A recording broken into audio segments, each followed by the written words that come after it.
Freshly off releasing on Steam Early Access, Risk of Rain 2 establishes itself as a game you can sink plenty of hours into. Hopoo Games has taken the essence of the first title and evolved it into an already gripping roguelike that has lots of potential to grow. Where the first Risk of Rain took the guise of a 2D side-scrolling action game, the sequel moves the action into 3D. It's a move that has proven to be tricky in other cases, however the developer has pulled it off in a stellar fashion. Right off the bat, movement feels fluid and the added dimension adds a lot more freedom to the shooting, and there's a lot of it to be done.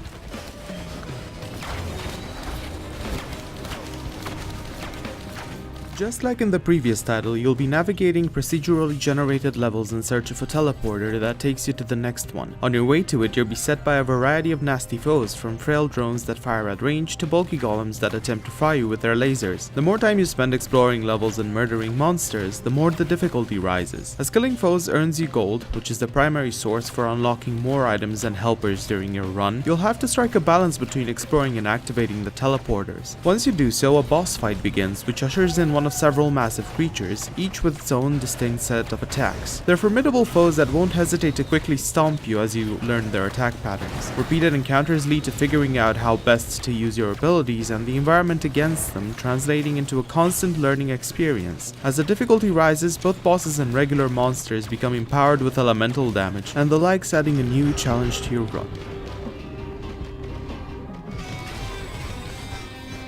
The item pool found within levels is always randomized, making each run feel fresh, even after you've familiarized yourself with a good portion of the items. You can tackle Risk of Rain 2 as one of several classes, each very distinct from the other, where the commando targets foes manually, being able to roll and fire fast and piercing shots for greater damage. The huntress automatically targets enemies in sight with homing arrows, while being able to blink ahead and bring a rain of arrows down on an area as her ultimate. Characters are unlocked by performing feats during gameplay, however, just like in the first game, they are not mentioned anywhere unless you choose to visit a wiki. While skills and items are undoubtedly necessary for survival, so is mastering the environment and knowing where to pick your battles. While it's less doable with bosses which spawn next to teleporters requiring you to adapt, using any form of ground, hill, or wall as cover can make the difference between death and survival later on. Combat in Risk of Rain 2 feels snappy, and overcoming waves of foes is terribly satisfying. I often found the first game's 2 dimensions to be a bit too restrictive for my tastes, and, although I died just as much in the sequel, the 3 dimensions and the newly found freedom translate into action that's more intense and which lets you better respond to danger.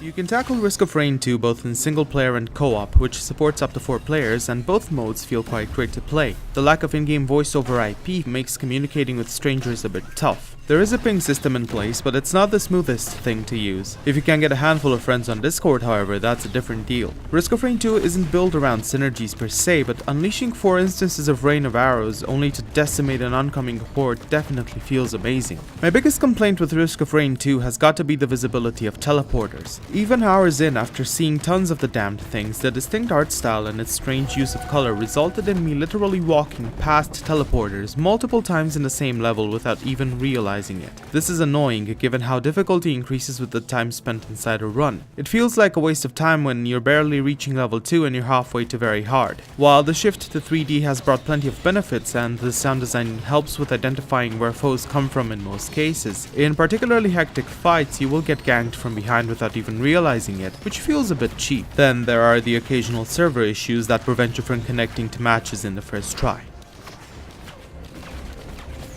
None of these, however, make Risk of Rain 2 difficult to recommend, provided you're aware that you're very much hopping into a game that's a work in progress. Although you'll die a lot, its gameplay loop of shooting foes, dodging their attacks, and buying randomized but helpful items is infectious. The healthy community that's stuck around almost a month after launch proves it. It has the polish, it has the content. So, simply put, if there's one early access roguelike to hop into at the moment, Risk of Rain 2 is without a doubt it.